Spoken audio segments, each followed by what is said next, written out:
Hit it, please. We have some great production value as well. Celebrity, true or false? You can't handle the truth. All right, celebrity, true or false with Eric Braeden here. True or false, your Young and the Restless character, Victor Newman, was originally set for a 26-week run, but became so popular after you imprisoned your wife's lover and you became a regular on the show. Is that the true story? After I imprisoned my wife's lover, they thought it was just the right thing to do. So, good example to American manhood. No. You find your wife philandering around, you lock them in the basement. So that sounds like Beauty and the Beast almost. Not to go full Disney here, but in all seriousness, though, that you originally only set for half a year, that was it? 3 months. 3 months? 3 months. So that's the 12-week run. It was just, I didn't even know what a soap was. I don't watch television during the day, except for the Rick Eisen Show. Thank you, sir. Appreciate it. And Dabney Coleman. You know Dabney? Of course. Dabney Coleman, he and I would play tennis together. He's a very good tennis player. And I said, they asked me to see some people who run a soap. What's a soap? He says, do it, you love it. And upon that recommendation, did I even go to the interview? And the rest is a 43-year-long history. Wow. And so it was a tennis game with Dabney Coleman that led to you agreeing to go I respected test him as drive an this. actor very much, and I respected his opinion. He says, do it, you love it. And?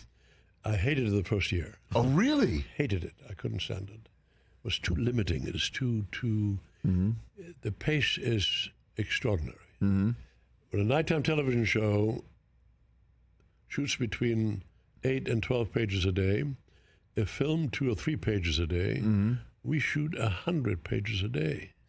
That's a lot of pages. That's a lot of pages. Do you know what that means as far as learning dialogue is concerned?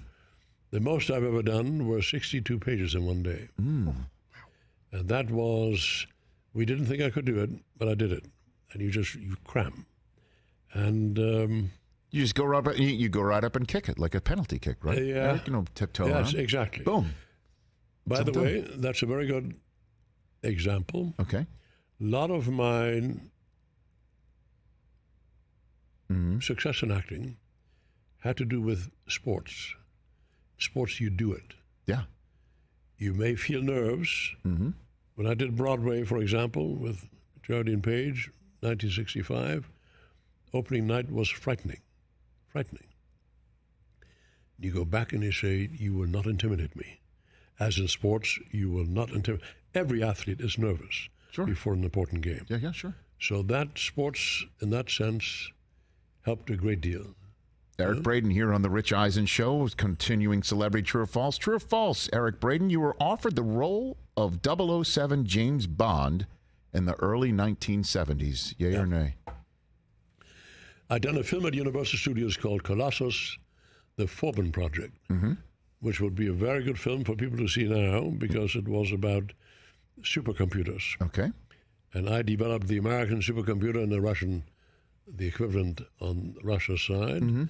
And Cubby Broccoli, who produced James Bond films, saw that film and asked me to have lunch with him and my agent. And they thought at the time that I might be from the British Commonwealth somewhere. And he said, do you still have a British passport?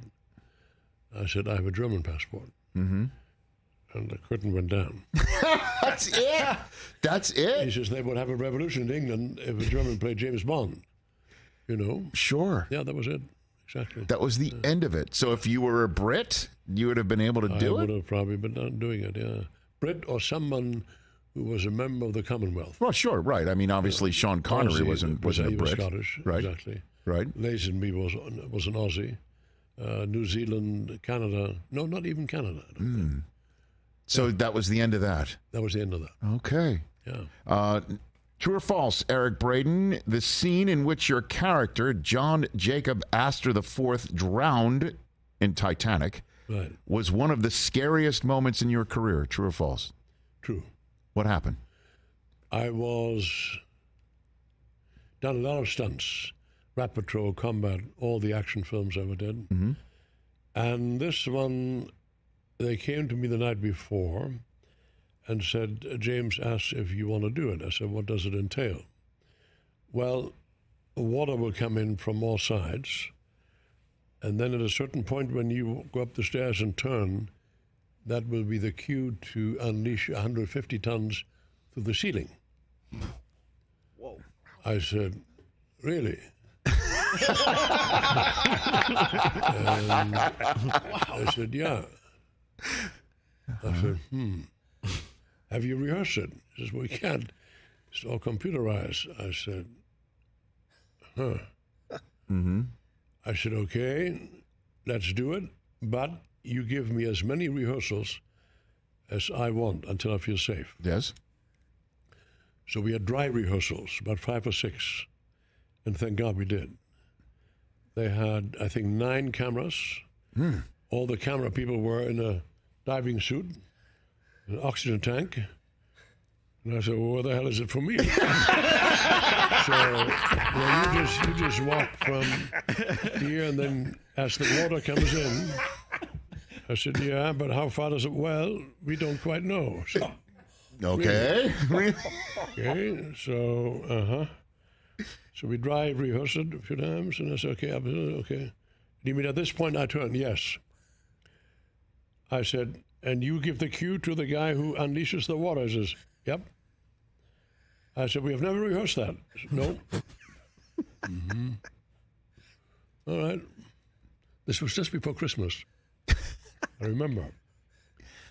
Then suddenly, action. And the water starts coming in on the sides. What they hadn't reckoned with is that all the furniture started floating. Where you are sitting now, that started floating. Tables, everything. And so, whoa, holy shit, what are we doing? So I am going up the stairs, and I think this may be my last Christmas, or before Christmas time. You really thought that? I really thought so. And then the water comes crashing in? Well, so then it gets higher and higher and higher. Suddenly the camera people disappear, but they have oxygen tanks on. And I said, shit. So I'm walking up the stairs, and suddenly, boom, the glass ceiling broke, and all the water comes down. And I must say, I'd done a lot of stunts, a lot of dangerous situations in my life, but that scared the daylights out of me. And we barely made it. And afterwards they told me, well, you know, we had a diver up there, a professional diver, who would have gone into the water to save you. Anyway, yes. That's true. That was scary. Wow. Yeah. Eric Braeden here on the Rich Eisen Show. Last one for you, and then we're going to put you to work as well with reading some of our favorite sports moments from podiums. True or false, one of your close friends is Ed O'Neill, and you're also buddies with Stephen A. Smith. Yes, sir? These are true. Yep. How do you know Ed O'Neill? Ed is the one who introduced my son to Brazilian Jiu-Jitsu. Okay. And he knew that I'd been boxing and all that, and we always met at the same restaurant. And he convinced Christian Gudigas, who was my son, who wrote Den of Thieves and directed Den of Thieves. Yes, sir. And just finished doing the sequel. And my son had been in soccer and boxing.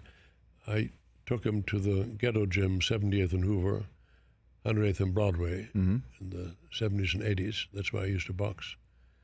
And Ed waxed poetic about Brazilian Jiu-Jitsu. And so my son has done it ever since. Now he's a black belt.